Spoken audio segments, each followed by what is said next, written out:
Oh, recording. G'day guys, I'm very lucky to have Rachel Vaughan's come back to do another chat with me. This one a little bit longer, but you've spoken a lot in a lot of interviews about your past and your story of abuse as a child and SRA. But like, I really wanted to focus today on the tunnels, which you've done a really, really good job.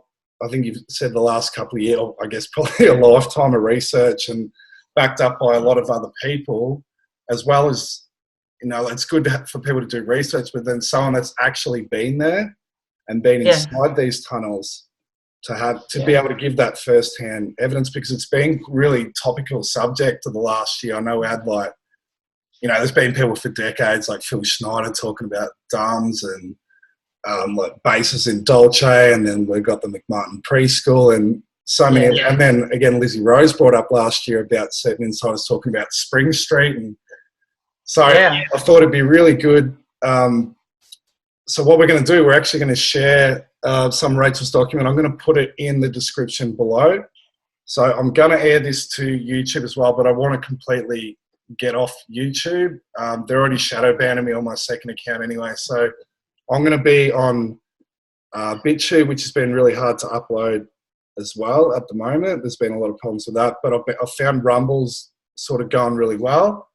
So I'll put this on all three, but if people could start going on my Rumble account if they want to see it, and spread this sort of everywhere. So if you want to copy this video and share it on other channels, that's fine. But I'm Dale Holmes on Rumble now, DALEHOLMES, like all one word.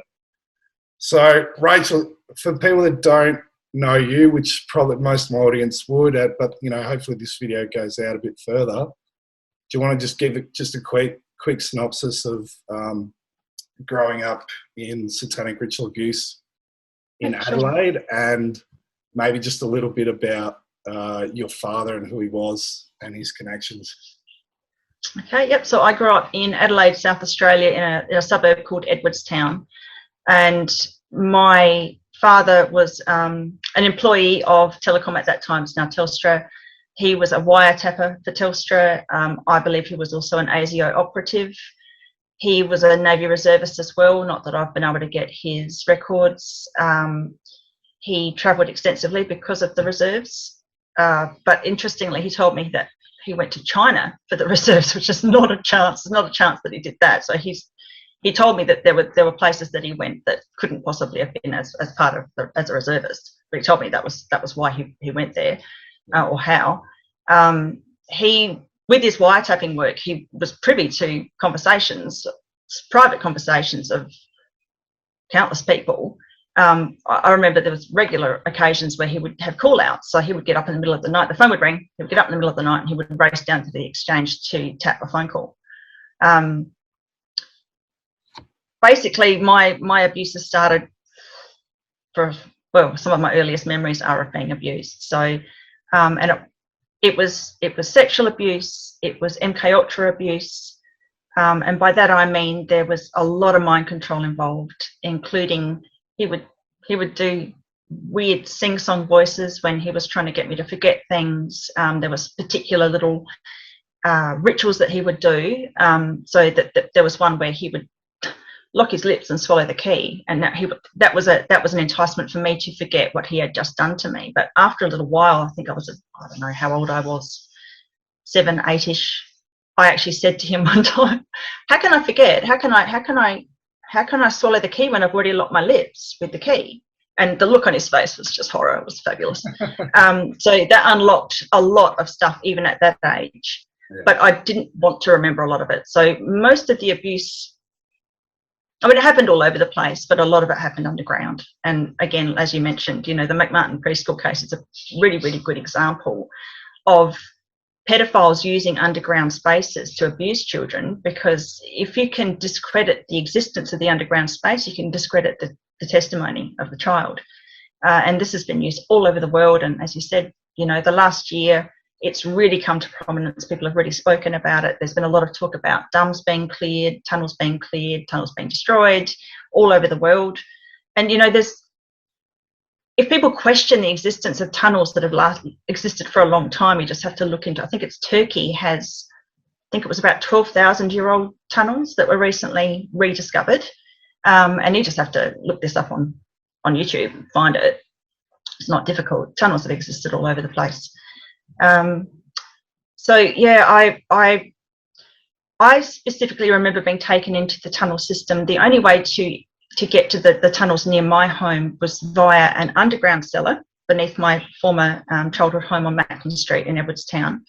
That was a hidden cellar. In order to get to it, you had to go up a ladder into the manhole, go behind a hidden a space behind a pantry, which was actually a ship's ballast tank, as far as my father told me, with a door on it that he had placed in this pantry space, so that you couldn't see that there was a false back to it, because there was a space behind it. The ballast tank didn't fill the whole space, and so you would have to open a hatch in the ceiling, in the roof space, in the ceiling space, and go down behind the hidden pantry, or sorry, the false wall behind the pantry, and get into the hidden cellar. And from the cellar, there was another series of small tunnel, some more ship's ballast tanks. There was 3 of them underneath as well. They were like cells. That was where he would hold people, children. And beyond that was this bunker, which I have, through my research, discovered was an old Wunderlich's terracotta tile or brick kiln. He described it as a brick kiln. He described it that way to another sibling of mine who told me about it. That sibling didn't go into the kiln though. Now, the kiln was built underground for a reason. So do you want to wait until the documents up? Yeah, what I'd like to know, like this actual tunnel network that went to your property, what period was that building? So I know there's like tunnels on different layers, and it seems like your abuse was on this particular layer that was happening. I'm not sure if you went sort of further down, but like when were these built? And you're saying that the tunnel that went to your house, this was quite rare because it was running up a residential street, wasn't it? Yeah. And because of the research you've done on these tunnels too, that a lot of the bigger ones running through the city, if I'm correct. But one was quite rare. So to me, it sounds like this tunnel was made for specific purposes, and the fact that it ran into your house, obviously. So. Yeah. And it was. So the research that I've done was it prior to your, before you moved in, obviously. Yeah. So the old brick kiln existed. I think it was built around 1926, which would make sense because it's starting to collapse now, and the shed above it is starting to collapse. So, and according to Martin Wimmer's research, who wrote a thesis on this called "Gimme Shelter," these fortified Type 5 shelters only last about 100 years.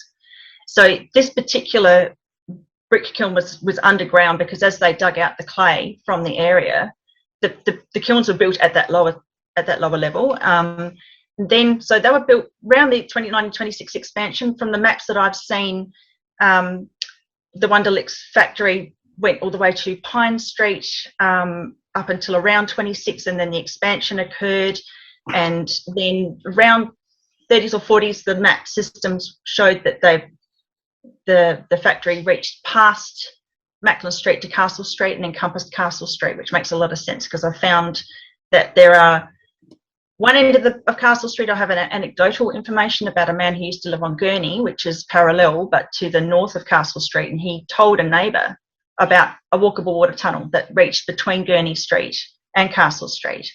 And at the other end, I've got anecdotal evidence of a bunker. I've actually spoken to the owner of the property who refutes it, but behind his property and attached to the railway terrace property, which is attached, is an easement, which is the same size as the tunnel that I used to walk as a child, and in roughly the same location. And he was very coy about, he wanted to show it to me straight away, but he called it the trap, and that scared me. I wasn't going to go in without friends. And then when he invited me around to see, and I sent my friends around without me because I couldn't make it, he wouldn't show them the trap, which was this easement. Now I've got that on a 1955 property title, and they kind of raised that. That's a fact. It exists. So that's my proof. There's another 1955 property title which also shows an easement the same shape as the tunnels I used to walk, and in the same location, as the one that I used to leave from my property, my childhood property, and travel up in different directions along Macklin Street. So that one was exposed recently. That easement was exposed. So that's right next door to where I grew up. I think it was November. They excavated the old house there, and the easement was exposed. So, and there was this big pothole. So two beautiful people, friends of mine, went round. Can I just interrupt? Is this the part in the document too where you showed the covering of this property? It's actually the pothole where you can see all the debris. Yeah. And you can see it's quite deep, and then it looks like a wall and the roof of a tunnel. And it would be about the right depth too, from what I remember. It wasn't like we had to climb, you know, you actually had to step up from the bunker to get into the tunnel. So it was slightly higher than the base of the bunker to get into the tunnel, and it ran off in different directions. So where the easement shows, and sadly I couldn't get further down. I could only get sort of sections of these property titles. Only show certain sections of the street. They don't show the whole street, but they do show that there's another tunnel, or the easement runs across the road at one point and goes off towards the railway terrace end, where I said there's another easement. And these tunnels, so basically they had the bunkers, sorry, they had the kilns around. So when Vermont, which was Edwardstown, was called Vermont back then, when Vermont became Hammersmith, basically they took all of the brick kilns, they put fill, they brought in a heap of soil, they put fill down, and those kilns then became cold stores for people. So we're talking back in the 40s when people needed cold stores. I have a 1940s aerial photograph of the area that my brother provided. He went through map plan and he managed to get it. And you can see an opening on the land, which at that point the bunker's covered in almond trees. But you can actually see the property itself, where I grew up at that point in the 40s, was then covered over with soil. It was no longer a Wunderlich's factory. But you can see the opening and a small outhouse where that's covered over, which would give you access to the kiln. And you can see where the almond saplings all are, because they're all reasonably young. And you can see that over the brick kiln itself, the saplings aren't growing as thickly. So either they wouldn't grow there because it wasn't deep enough, or whatever. So we've got that evidence as well. And my father has admitted to the existence of the brick kiln in audio recording. So I haven't been able to get my hands on that. I'm really hoping that would be given to me. But the person who has it's not terribly happy about me talking about this stuff. So with any luck, that'll be shared at some point. And that's the craziest part about your whole story. Like, you've got your father talking about Munro and stuff on camera, and it's like how much more do you need to know? But it's like, he obviously was very well connected. Like, people like to talk about they protect certain dominoes, and that, you know, if one goes down, that you've got to keep it at that domino. But there's obviously something about your father that they do not want that domino to fall, because it's going to open up a whole other things, which, like, that's why I think your story's so pivotal now. But like, with the trafficking, like, who's using these tunnels besides for like trafficking and of children? What are they being used for besides that? Are they mostly dormant, or is there people in the public that do use these? Well, not necessarily. Like that, the tunnel into Macklin Street, probably not. No. Because that part of the easement or the tunnel was collapsed in during the recent excavation, and now they've put a townhouse over the top of it, so it's hidden. I'm assuming that's an avenue that cannot be walked through now, because they've really shoved the stuff in there. So that part's closed off.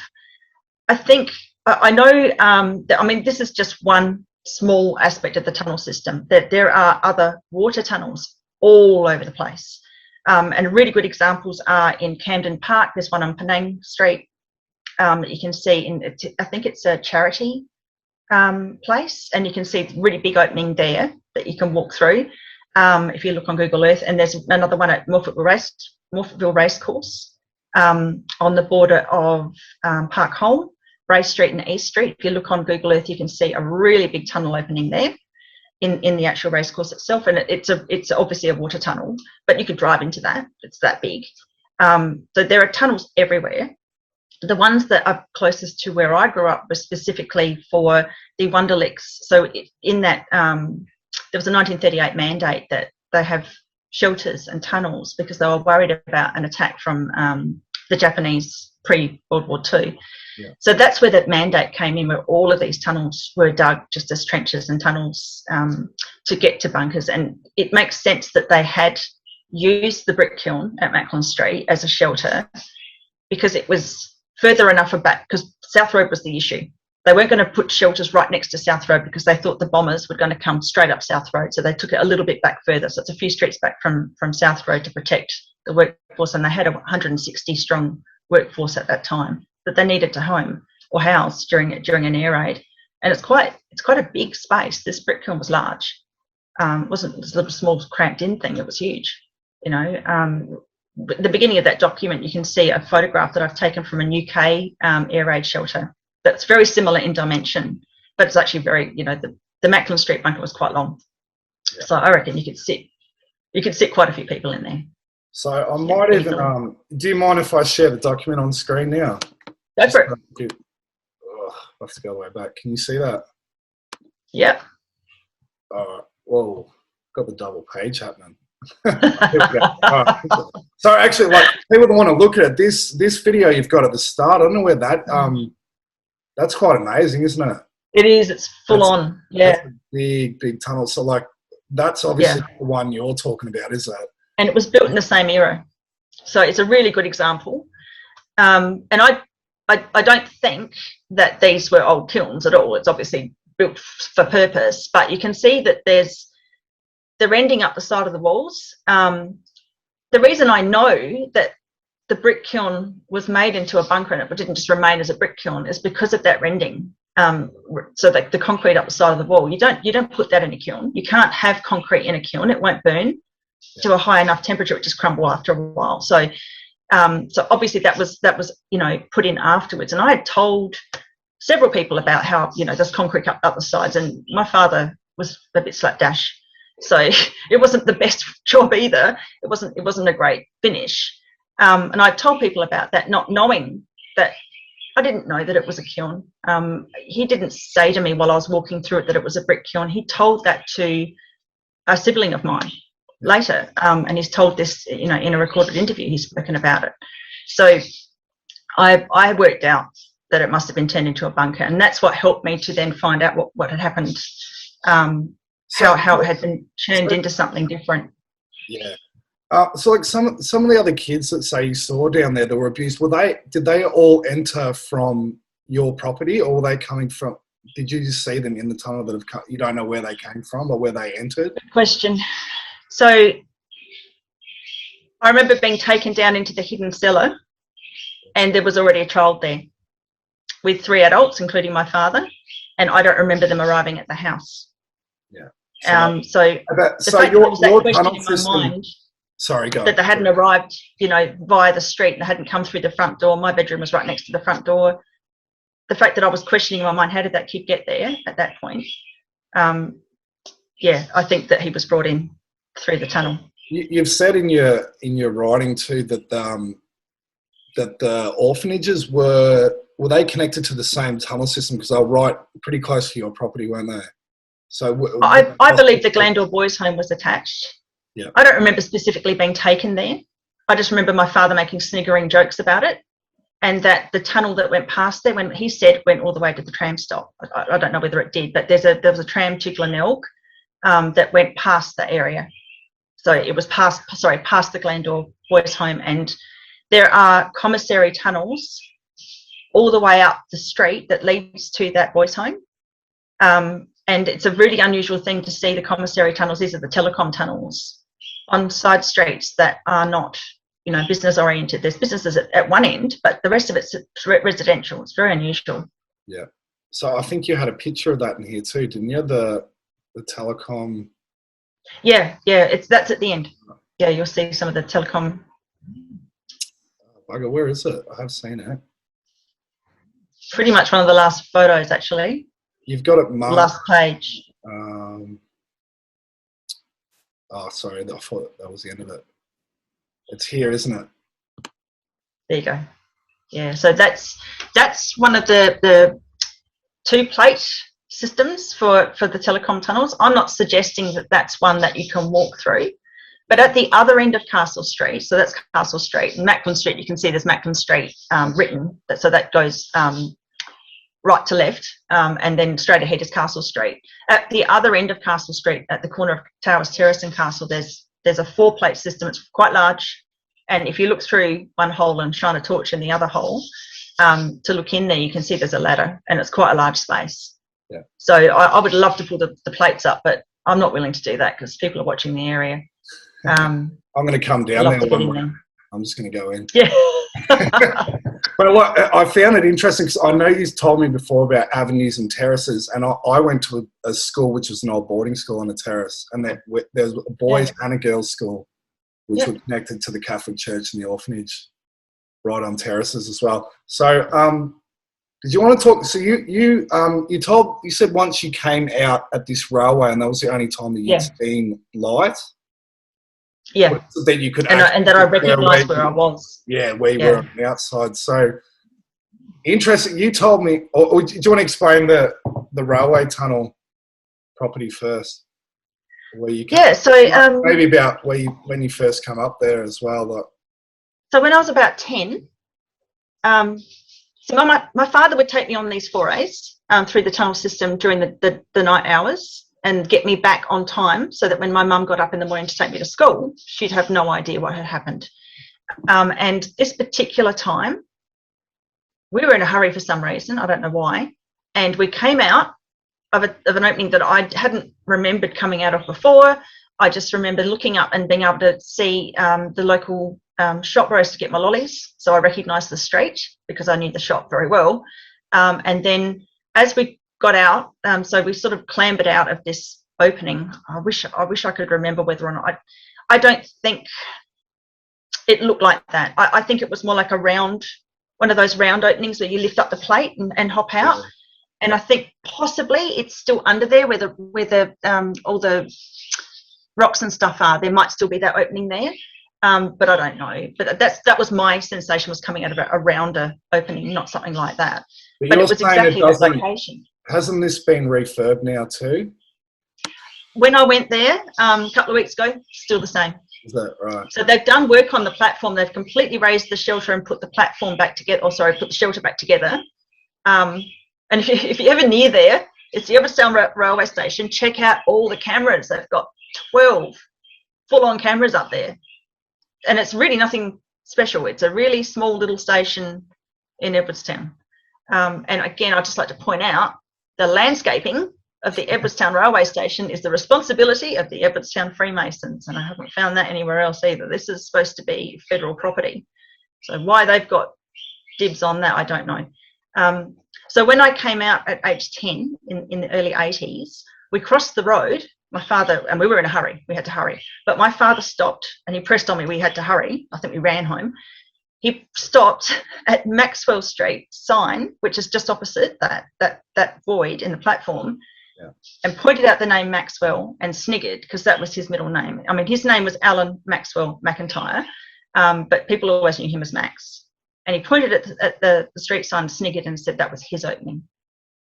So he did lots of weird things, but that really stuck in my mind. It's like, oh, wow, okay. I was talking to my friend Dee McLaughlin, who's been filming me and my brother and getting some information together to try and put something out. And we were discussing this when we went to the station, literally talking about it. And then she pointed out, no, it wasn't her, it was the other person who were with us. Look at this. We went and had a look, and it's like, oh my God, there it is right there. And my brother's gone around, he's had a look at a lot of those stations, and so have I, and there's no other voids in the platform like the one at Edwardstown. And please, I just want to say as well, don't anybody go and try and get under there. It's a federal offence. It's a 6-month, anyway, it's you don't want to go to jail, and you also don't want to muck around with trains. But it's so enticing because you can see the galvanised iron there. It's just kind of curled around with the dirt holding it up. Yeah. It looks like you could just pull it away. So, but I'm not suggesting anybody do that. Please don't do that. I don't want anybody to get hurt. I couldn't It's not believe just, you know, the danger of getting in there. It's the people on the other side that you don't want to deal with. Yeah. And you've got this one other article at the start of your document too, of an actual man that went down into the tunnel. Why did you put that one in there? I guess it just sort of, it's more justification, isn't it? Because it's only 3 k's away, and the beauty is the police are looking for the man, but they believe he escaped using an underground drainage system. So they don't know that he went in an underground drainage system. The police are assuming this. So the police know that there's a system that's walkable or that you can get through quite easily. I mean, why would somebody, you know, the other systems are only like, or the other stormwater tunnels are only like about a metre wide. I can't imagine anybody jumping into a metre wide and shuffling through a metre wide tunnel to try and get away from police. So obviously they know about the tunnels in the area. They know. So that article was brilliant. That came out in August last year. Yeah, that's good. Talk about vindication. Did you want to touch on the Avoca Hotel too? Now you said your father, so this connects to the same tunnel right to your property, I believe. Is this the Avoca? Yeah, it's here, isn't it? Down the bottom. Yeah, right? yeah. So I just want to point out too, that horrible mattress with the red stain on it, that's from a film. That's not, you know, abuses that are occurring at the Avoca Hotel. Okay, so just clarify that. They did some footage filming in there because basically the place is haunted, and that was still left behind from when they did filming. And I've seen the footage that they took, and it was all just, you know, they were doing like a short, you know, amateur film. So the Avoca is well known to be haunted. My father's very good friend ran the hotel in the 80s. This tunnel is really long. It's about 20 feet long. Oh, and also I just want to make sure that people know that the current licensee is a lovely guy. He's not involved in anything dodgy. He's a lovely guy. But he's been in the advertiser quite a few times because of the haunted aspects of the hotel. And the tunnel itself is featured in those, so that's why I'm comfortable sharing this today. But please don't anybody make assumptions about the mattress. It's all part of you know, making a film. So this was one section of the cellar. Another section of the cellar had all these bricked up sections that obviously had been an access point at one point. You can see there's different kinds of bricks, and then there's stone around it, so that there's different sections. And one of those bricked up sections was pretty much, and it's interesting, when we went upstairs again out of the cellar and looked across the road, because I was curious to see, you know, is there any indentation on the road, because it looked to me like the tunnel or whatever it was that was attached to that part of the bricked up part of the cellar went under the South Road, and lo and behold, there were cracks of a dimension that would be similar to the size of the tunnel here. Have you got a photo of reaching that out from the footpath from the hotel towards Edwardstown railway station? Yeah. So I mean, it's, to me, when these sort of networks were set up, and obviously, I think like with the secret society networks, they become more and more centralized over the years. And like I know you said the guy now is a lovely guy, but like historically, have you know, with the owners of these properties, are they strategically placed there? Because I even know in my town, and funny you said that it's haunted, because I knew someone that worked at the Benio Capitol Theatre in the basement area, which was built as a Freemasonic hall. Old, beautiful old building, but like old building, and they said it's haunted there as well too. But the Catholic Church owns all the central business district of Bendigo, and I know it's heavily tunnelled. Yeah. So, okay. And so you had one case where you said there was a property sold for $8.2 million. Yep. It's a housing trust house. Yeah. A housing trust house, and it's 2 streets over from where I grew up. And it just makes no sense. So it sold for $8.2 million in February 2012. It's that price has been replicated on several different real estate sites, Domain, realestate.com, and one.com or something. I can't remember what it was. There is a photo of it too in this document as well. Yeah. So I've blocked out the number because I don't want there to be issues for the owners. Here it is. But it's just a very strange thing. It's down the bottom, isn't it? Yeah, 8.2. Yeah, it is. Yeah, keep going. Yeah.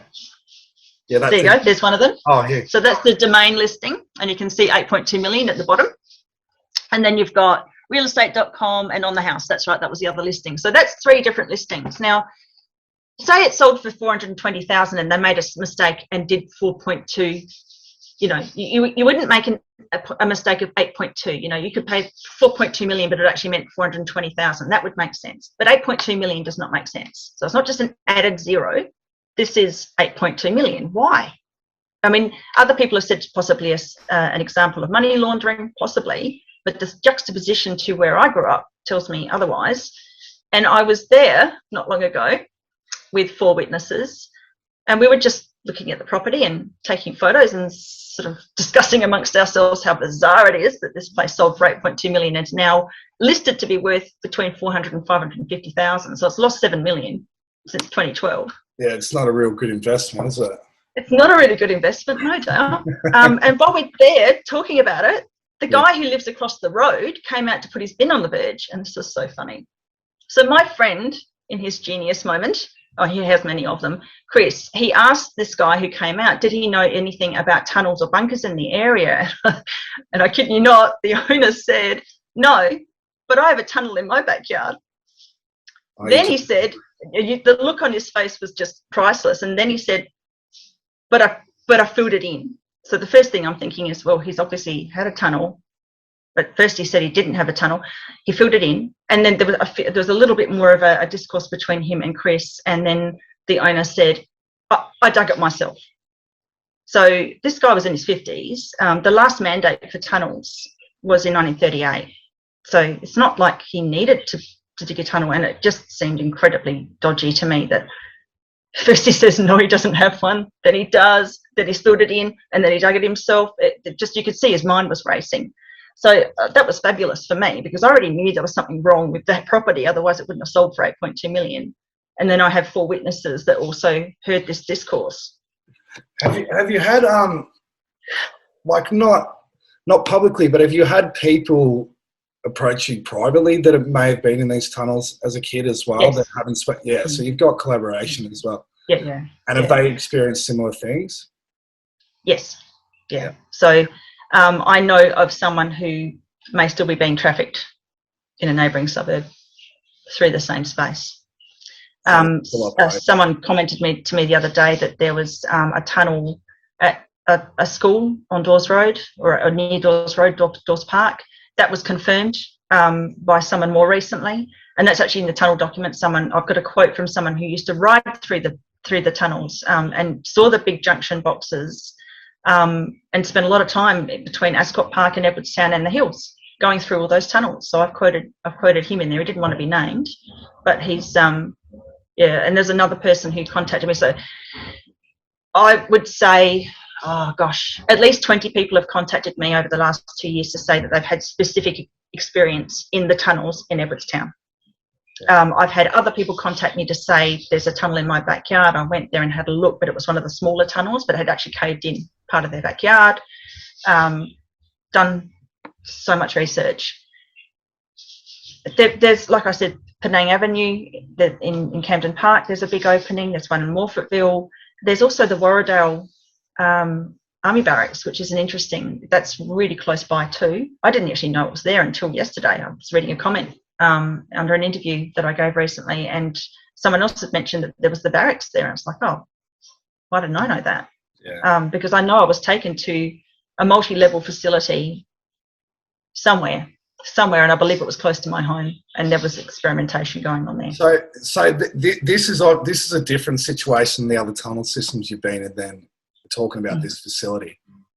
Yes. And do you think this is the domino they're worried about with your father too? Because I think this is when it sort of gets sort of next level, doesn't it? With how sort of serious, what sort of stuff they were actually up to. Like you're talking about medical experimentation, and I know you've spoken about like Kuru and stuff before, where they were trying to put stuff into your brain or through your tonsils.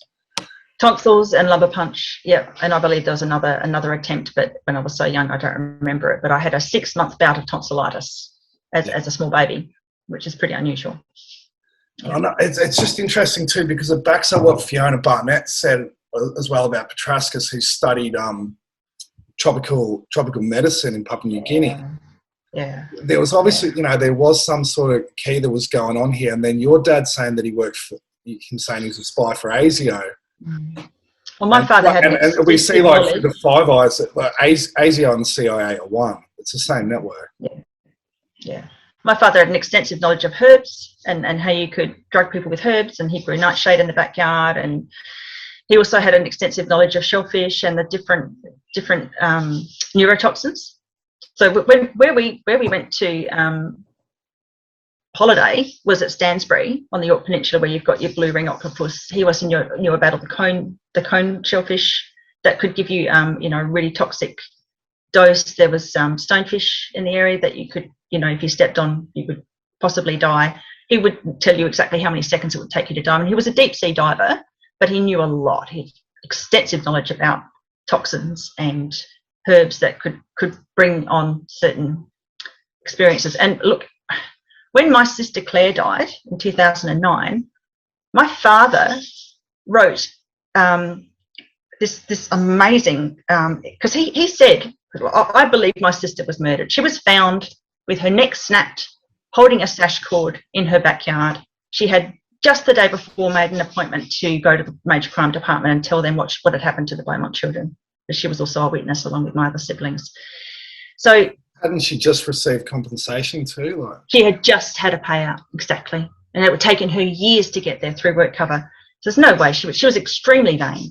Claire was not going to snap her own neck or hang herself or whatever it is that they think she did while she was sitting down holding a sash cord. And you can't snap your own neck. So even my father knew that she had been murdered. He wrote a letter to a Major Crime Department detective, which I've had managed to get my hands on. Thank you to that particular person who gave me that, and please contact me if you are watching this. And in the letter, he says that he believed that his daughter had paid the ultimate price for his whistleblowing and for him exposing corruption to the federal police. And then he wrote a paper and sent it into the coroner, and he has given descriptions of different medicines and different medications. And that was for his wife's death. Yeah, so at any rate, he had an extensive knowledge about medical doses and all of that stuff as well. He was talking about chloral hydrate and the particular doses they're supposed to have, like a doctor. I mean, I saw him practice surgical techniques on his victims. So he had medical knowledge. Yeah. So were you ever, did you ever go into mortuaries or through the hospital sort of tunnels? You wouldn't have known if you were connected into them, because that wasn't my experience. It was, yeah. Yeah. But in the underground facility, there were those sorts of things going on. And my siblings were taken to a morgue and shown how to choose a good corpse. Yeah. Yeah, and again, I just hear this. You just hear it over and over again, don't you? And there's always this obsession with the mortuaries, and I've heard this through heaps of, even like with the Jimmy Savile sort of case and stuff like that. And it's like people still say satanic abuse isn't real, and it was published on the front page of the Sun. It was the front page. With Jimmy Savile. And in the Canberra Times recently, you remember that article that you mentioned the other day? So the Canberra Times is talking about, people all over Australia talking about SRA. Did you want to touch on just recently too, because we've had there's another big uproar in Adelaide over the abuse of children in care homes again. Now, this happened in Victoria because I've worked with the care system. I remember this happened about 10 years ago. They had a huge overhaul because a lot of these stories were coming out too. And the ones we're seeing on the surface is, as bad as they are, these are nothing compared to the scale and how bad some of this abuse is. So do you want to touch on that at all? Because I think that sort of relates. Yeah. So it's really interesting that there's a particular MP in South Australia who's having a real go at Rachel Sanderson, who's the Child Protection Minister.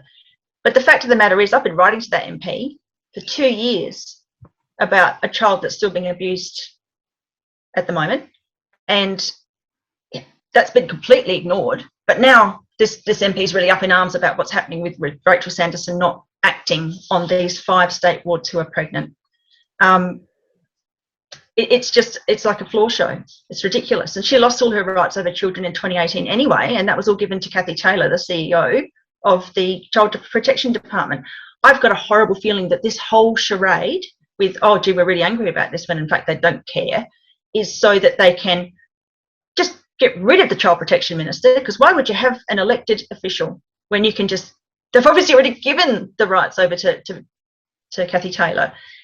She's a non-elected official, and she has the rights over all children in South Australia. So I think it's a charade just to get rid of the Child Protection Minister. That's what I think it's about. You weren't even aware of this the whole time you were writing either. Well, I was aware, but from 2019 when articles were written about the fact. What was really disturbing, Dale, is that the ministers that I was writing to were referring me back to Rachel Sanderson. They should have known. Why did they? Isn't that their job? Don't they know what's going on in the other departments, and shouldn't they be informed? Yeah. So it was absolutely a complete and utter. I mean, there's a lot of stonewalling that goes on. I've had stonewalling for, what is it now? 2006, 15 years, or coming up. So the stonewalling is all about taking away the power of the person. And this is just a whole different level of it, where even when you're being told to write to a particular member of parliament, that person doesn't even have any power. It's just ridiculous. And like credit to you for doing, because I think what most people don't understand the scale is because most people that go through this don't come out as articulate and as well put together as yourself, because most of these people either end up in jail, they become drug addicts, they become prostitutes, or they end up dead. Yeah. But there's so many of them, and I guess you're just like this beacon that's had the balls to speak it, and you're articulate enough to be listened to, and you can back it up with the evidence as well. So, thank you. Yeah, and I'm not stopping. Yeah, but what was I going to say? Also, what do you think now we've got this strain of the year as a survivor of pedophilia too? Like, is this an encouraging sign, do you think? Kudos to her, because that would not have been easy, and she also speaks very well and presents herself beautifully. What really upset me though was there she is on stage and she's telling her story. It's about her, and you've got a certain person behind her smiling like a Cheshire cat, like he's just caught the best prize. And I reckon that took away from what she was saying, and I think he should not have been there. That was wrong. It took away her limelight. But I wish her well. It's extremely rare for these things to be out in the open. So I did find it interesting timing. Yeah, it did give me some hope. But then I got hope with the sorry speech that particular person gave, and that sorry speech obviously meant nothing. Yeah. And the government, well, Morrison's already admitted that ritual abuse exists. He said it in his speech. He says the crimes of ritual abuse. He says it very, very clearly. The crimes of ritual sexual abuse happened in schools, churches, youth groups, scout troops, orphanages, foster homes, sporting clubs, group homes, charities, and in family homes as well. The crimes of ritual sexual abuse, And then again, we go back to ASIO with the redress scheme you said your father worked for. Thank you for mentioning that, because when you said that, I hadn't been aware of it. I didn't realise that they were part of it. So, I was watching one of your videos and it was just like a huge, awesome. Yeah, so people that don't know, it was part of the Royal Commission, so that any group that could sign up to the redress scheme for people could get compensation for abuse, and one of the organisations was ASIO. Yeah. So it's like a full-on admission that they were using people in a honeypot operation, because that's what other Mossad and the CIA are doing and have done for decades. So it's almost like a straightforward admission. That's how I took it anyway. And then, you did call your father to the Australian Epstein because you just brought up Mossad. Now people don't know that now. Like the whole Epstein saga with Maxwell, that was a Mossad operation.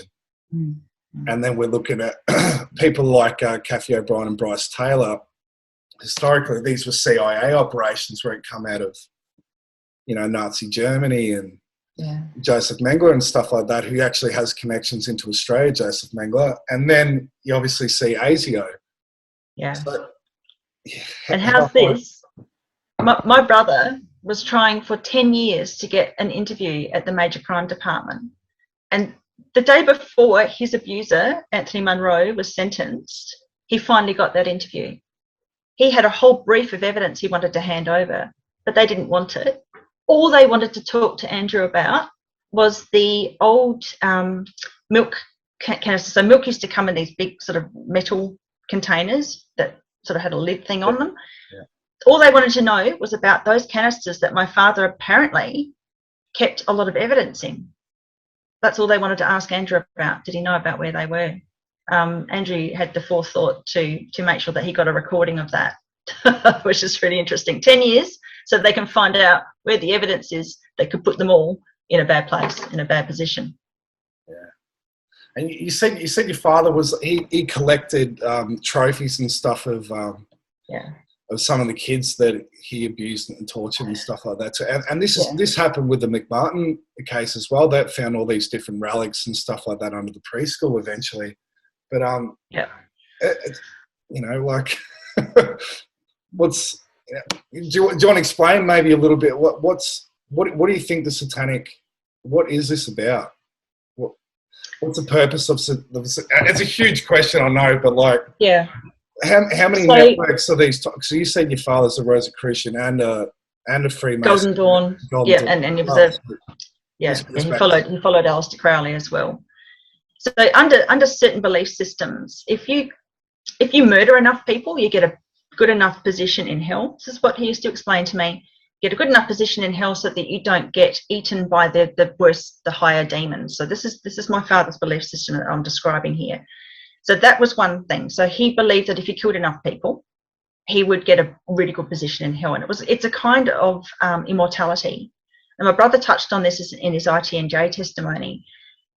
Our father also believed that if he ate the flesh of 100 people, 100 victims, it would give him a form of immortality. I think it was more connected to that belief that if he killed enough people as a mass murderer, he would get this higher position in hell. But he also kept trophies. So there's a really interesting article that came out called The Room of the Dead. It was a Guardian article. So look it up, Room of the Dead. It came out in 5th of July last year. Oh, sorry, 5th of July last year, where it talks about certain very high up people in South Australia who kept trophies of certain individuals. And the Room of the Dead was a room in the museum that has all of these body parts and human skeletal remains of South Australians who were collected. 6 of them have bullet holes in them. So they know that they were killed for the purpose of being collectible. Professor Cleland was involved with this collecting of humans, mostly Aboriginals, but not all Aboriginals. So you've got to wonder how many state wards are in there. Were they collectible? My father collected up the skulls of children. And I don't know how to get to that space. I've got a really good idea of where I was taken in, but it's at Stansbury and I can't get access to it. So it's an exercise in frustration. I know where the evidence is. I know where there's evidence at Macklin Street, but I'm not allowed to access it. And I've had quite a bit of hostility when I go into Edwardstown and try and sort these things out. It doesn't go in my favour, apart from meeting people who talk about tunnels. Yeah. So, and you've had this petition up for ages to dig up this property. And isn't there other they've excavated other places looking for their children, but you continually tell them there's a petition out there. They do not want to touch it, do they? When the petition started taking off a couple of years ago, they went and dug up the Castelloy factory in North Plympton. Now, the people who did the dig weren't wearing proper forensic outfits. They didn't have gloves on. I've had someone contact me that was part of the dig. He's also, pointed out that, there was no forensics really involved, and all they found were animal bones. And that was all based on one person's allegations. It wasn't based on multiple people's allegations. and my siblings are upstanding individuals, and they have made the allegations about where the Beaumont children are buried at Stansbury, where on our father's former property. It's a very easy excavation to do. There's no house on top. It wouldn't damage anything. It's just removing a few rocks to find what's underneath. But it would open up a Pandora's box, because there's other things in that property that the authorities don't want to discover. And now I think they're still worried about these milk canisters, wondering where they are. So, did you want to go more into the tunnels? But I did. We've probably got another 15 minutes. Is that cool? Yeah. I was interested to know how much you dissociated as a child, because I know like a big part of it, and this goes into what Mengler and stuff was doing, and MK Ultra and the science behind it about splitting the brain and being able to put in alters. Did you have alters when you dissociated, or was they just lost memories? I think I still had those dissociative tendencies in my 20s. Yes, I did as a child, because as soon as I was invited on the ladder to go up into the ceiling space, to go down behind the false wall in the pantry, my memories came back. I knew what was going on. But I was definitely dissociative. I could shut it off. But there were always things that would remind me, and, you know, like I said, the abuse wasn't just underground, but that was a very clever way of compartmentalising, because a lot of the abuse occurred underground, but it wasn't always underground. There were times when he abused me in my bedroom, in the shed. There were times that happened elsewhere. And in those times I would remember, but then I would want to forget. So I would shut it off again. But I was... And this is why they do the re-traumatization too, because the mind wants to go back to its natural state, doesn't it? But it just shows you that it's not a natural thing to traumatize someone, because the body's the brain's trying to go back to normal. But these satanic types have to continually traumatize the person. But do you think there's a lot of people in society that are dissociative and aren't aware? It's interesting. Every time I do an interview, I will have comments and people contacting me through the comments saying, this has just triggered something. Yeah. So, I think, I don't know if it's just that people who've been through the same sort of abuse are attracted to those sorts of interviews, possible. But it does seem to be, you know, I would say, I wouldn't know about percentages, but I do get contacted regularly, almost daily, with people saying, I've been through the same thing. I got an email today from someone who'd been through almost exactly the same abuse. So, you know, my abuse is not that unusual. Yeah, you know, it's a drop in the ocean. That's the point I wanted to get to, because how wide scale is this? I've heard Jake Parker talk about, he reckons it's up to like 5-10% of people that have been through, maybe not the satanic side, but like through some sort of ritualistic abuse. And like, how prevalent is this? And this. Okay, so for child sex abuse in Australia, 50% of girls are abused, and 30% of boys. And you've got to remember that these are percentages I was given by Frida Briggs. Boys don't report, so that 30% of boys would be a lot higher than that. People with things like fibromyalgia, which is a musculoskeletal condition, 70% of those, according to a rheumatologist who was seeing me back in 2007, I think, he told me that amongst those people with fibromyalgia, around 70% had some sort of chronic childhood trauma that included physical pain, and that as a rheumatologist, in his circles, the understanding was that the brain had somehow, the wiring, the pain centres of the brain had been wired incorrectly as a result of the abuse. I actually think it's something different, but that's what the rheumatologist sort of told me. So that's 70% of people with fibromyalgia. Polymyalgia is another version of that. 90% of the sex industry were sexually abused as children, or abused as children. I'll just say abused as children. So you've got huge numbers of people in the sex industry. So anytime you know, anyone out there who wants to watch pornography or look at stuff like that, you've got to take into consideration these people have been hurt, and you're watching them replay their hurt. And I'm not saying that all people in the sex industry are abused and broken people, not at all. But I wish people could look at that side of things, because I can't watch that stuff, because I know, because I was used in porn, and it wasn't choice. I associate that with what those poor people are going through. But I know that there are people who are quite happy to do it and all the rest of it. It just, the porn industry is just an example of how many people have been abused. It's huge. Because it does create this hypersexualization, doesn't it? And a lot of people will go back to times of their abuse and replay that. And this is why people get into this sort of stuff. And I know you spoke about one of the rituals you went through with the knife at the backside. Yeah. You said one of the symptoms of that too can be the hypersexualization, but that it didn't happen to you as well. So, there are a lot of things that people can look for when looking for, some of this stuff as well. So, but... Yeah, and it's interesting that particular ritual is a Freemason ritual, but it's mostly people in Adelaide who've reached out to me that they've had that experience. So it might just be that it's more open in Adelaide, or because I've exposed it, more people are talking about it in Adelaide. But it's a very much an Adelaide-centric abuse, or it certainly appears to be that way. And as the Freemasons do that because they believe that they are opening up the psychic ability of the child by doing this to them. And also, it also, as I described in JCK's interview, it causes a chronic reverse polarity, which means that the chakras swap around.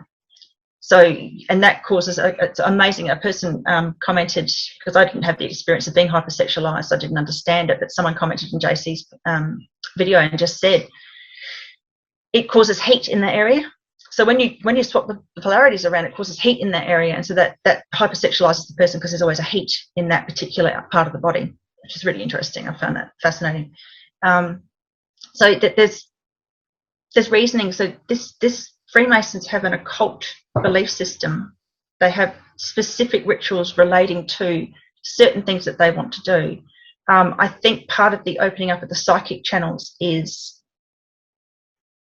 I don't think it's just because they want to utilise these children as oracles or as some sort of avenue to get information about higher realms or lower realms. I think it's to open up problematic issues, like if you're psychic and you perceive the world differently to everybody else, you will be ostracised. You'll be seen as a different person, crazy, schizophrenic, weird. And so that further isolates that person, makes them different to everybody else. So I think that's part of the reason why they do it as well. Yeah, and I've heard Creative Mutwa talk about that too. He's this Zulu shaman. I don't know if you'd heard of him, and he'd been in tunnels in South Africa.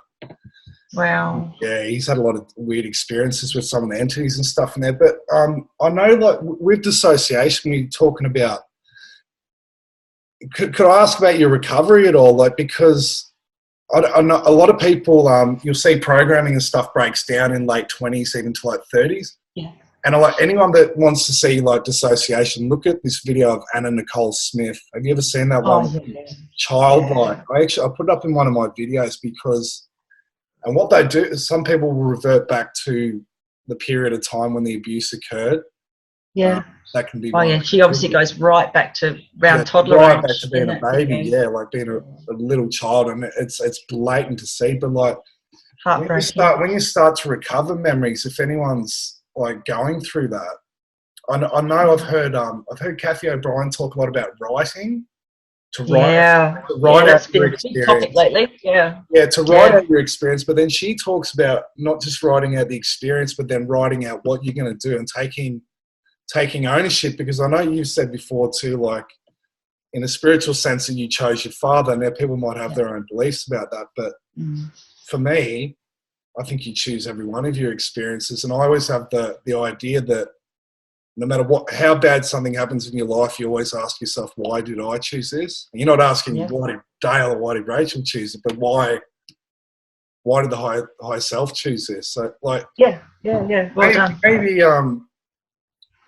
so if someone's starting to deprogram while they're having memories, what have you got any the writing down was huge. Because I know a lot of the psychology and stuff is sort of pushed to do the complete opposite, even with some of this endless therapy, endless speaking about it, endless hashing it over and over and over again. Now they talk about getting into the body, but maybe you're supposed to dissociate. I don't know. So I found mindfulness really irritating. I had a therapist trying to take me through mindfulness. Like, no, I need to deal with what I've been through.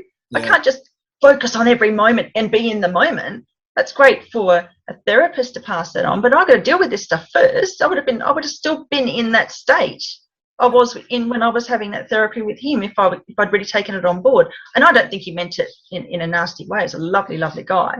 But that was just his way of offering advice, and it just wasn't good for me. Yeah. It was the writing down that made a big difference. So I was watching Kathy O'Brien with Sasha Stone and Laura Eisenhower. They just go out last a couple of days. It's brilliant.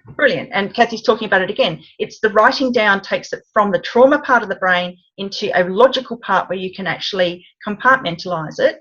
And also you've got it written down. You don't have to keep rehashing it, keep understanding it. As you write it, the clarity comes. Yeah. And it's interesting. When my memories first came up, some had already come through from about, I reckon, 98 on. That they were coming through, trickling through. In 2000, I thought I was going to get raped, and all of it came through. And I managed to prevent myself from being raped by this very drunk young man by telling him what had happened to me as a child. And that sort of, thankfully, and I was bawling my eyes out, so that thankfully stopped that from happening. But then the next day, I just was like, oh, I must have just said that so that I didn't get raped. And so I just pushed it down. Then around 2005, the memories came back up again. And I started contacting my father and sort of letting out some of that. And his reactions were just classic, trying to just squash me down, bringing one of my abusers to my house so that this abuser could fondle me as an adult. And I was furious. And I remember pushing this guy in the chest when he tried to hug me as he was leaving. I wanted to kill him. I literally wanted to kill him. So then the Mulligan inquiry happened, and I had to write down some of my stuff. So I just wanted to clarify for people who do write down, you may regress back to a state that you were in when you're talking about that or writing about that particular situation.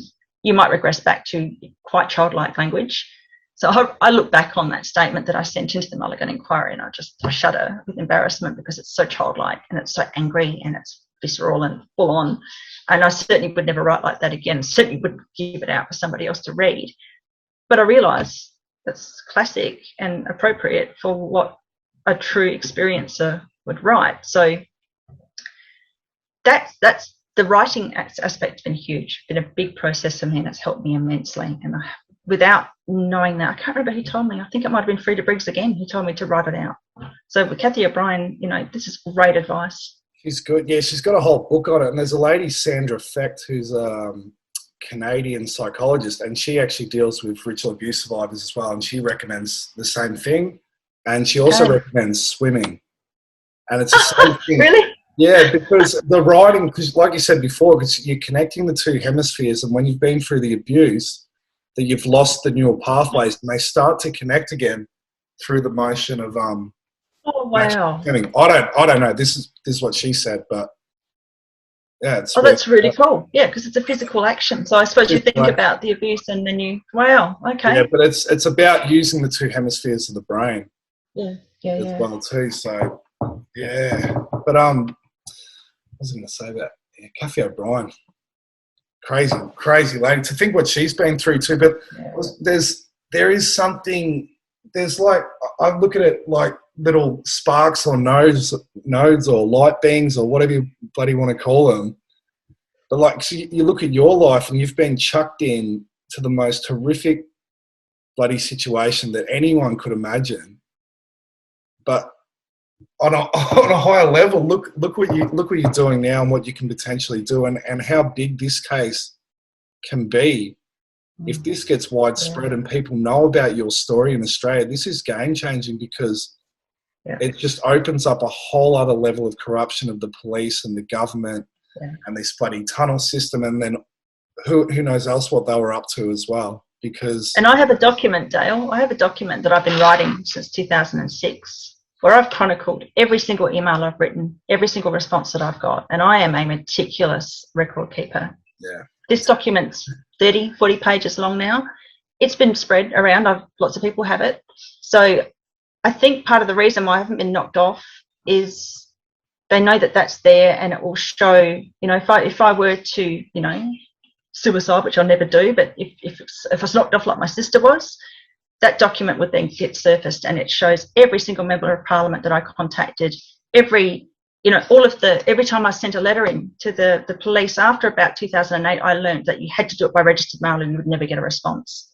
Yeah. So they can't pretend they didn't receive those allegations. So that's another really powerful part of writing things down. Also, the memory can only manage to cope with so much in the forefront of the mind at any one time. I've got that document that I can then refer to at any point to say, I contacted that person, was it 2008, was it 2009? Quick reference, and I've got that right there. It's been painstakingly painful having to write it all down and to put it into the document and make sure that I've got thousands of copies everywhere, not thousands, but many. But that is another form of catharsis and kind of safety. It's like a safety check. And there is a safety, isn't it? By the time you speak, and you've spoken out enough now, I feel you are protected too, because Yeah, I do. Make like a martyr of your son. But I just thought briefly, I did a big trauma. So I'm trained as like a trauma counsellor as well as a teacher. Oh wow! And so we used to do training through the Australian Childhood Foundation, and they were promoting this mindfulness stuff too. And I was a bit iffy about it. Because when I've heard about recovering from the trauma tools, you've got to relive it. And if you're dissociating, you let yourself go there. But I actually asked the lady running the seminar, I went and had a chat to her about, have you come across satanic ritual abuse? And she just shrugged me off. But does she? Too hard a topic. So I only got about another 5 minutes left. Do you want to just, anything else you want to say about maybe what's happening at the moment? Okay. How you feeling about things? And well, anyone who wants to sign the Stansbury petition, please do so. So just Google Stansbury petition and it will come up. I'll put that in the got another 3,000 or 4,000 since last Saturday, which is fantastic. So it's around 26,000 now. So, that's a lot of people. And if you read the comments, they're fabulous, because it's like, SAPOL, get off your ass. Come on, SAPOL, you've got to do it. You said that you would leave no stone unturned. These are just a few stones that need to be picked out. So there's that. So if you want to feel empowered and do something useful for these kids, you can do that. Obviously, you're gonna publish a document, which is fabulous. Yeah, so I'll put the document under the video, and I'll put a couple of your other links in there as well too. Cool. Yeah. Cool. What else? Can't really think of anything else really about it. Follow you on Rumble. We're up for, and BitChute. So you're still on YouTube too, anyway. So you can post this as well too. But anyway, Thank you. Cheers. I'm pretty. I don't know. I just think it's like some pretty scary shit happening at the moment too. My mum works at a health centre, and they've sort of told her about this vaccine might be lasting they're preparing for it to go for a long time. But, there's some scary stuff happening too, but we're being given this opportunity now, and it's, it's how we're going to look at it. And a lot of people are saying no now. And I was down at the march last Saturday, and it was fantastic. Like, just the numbers energy, are right. And people are so low. Everyone's happy. There was no violence and none of that. The stuff you see on the TV was bullshit. Yeah. I don't know. Yeah, kudos for going. That's awesome. That was awesome. It was great to see the footage too that you shared. That was great. Yeah, so there's actually another one this week, and they're going down to Greg Hunt's office. Fantastic. Yeah, he's down Frankston Way or something like that, so that should be interesting. I might even go down and have a look. Beautiful. So if anyone says that. Yeah. Anything else you want to say, or we'll end it there? No, that's probably about it, Dale. No. Thanks for having me. All right. Love you, mate. Thanks. Love you too. Cheers.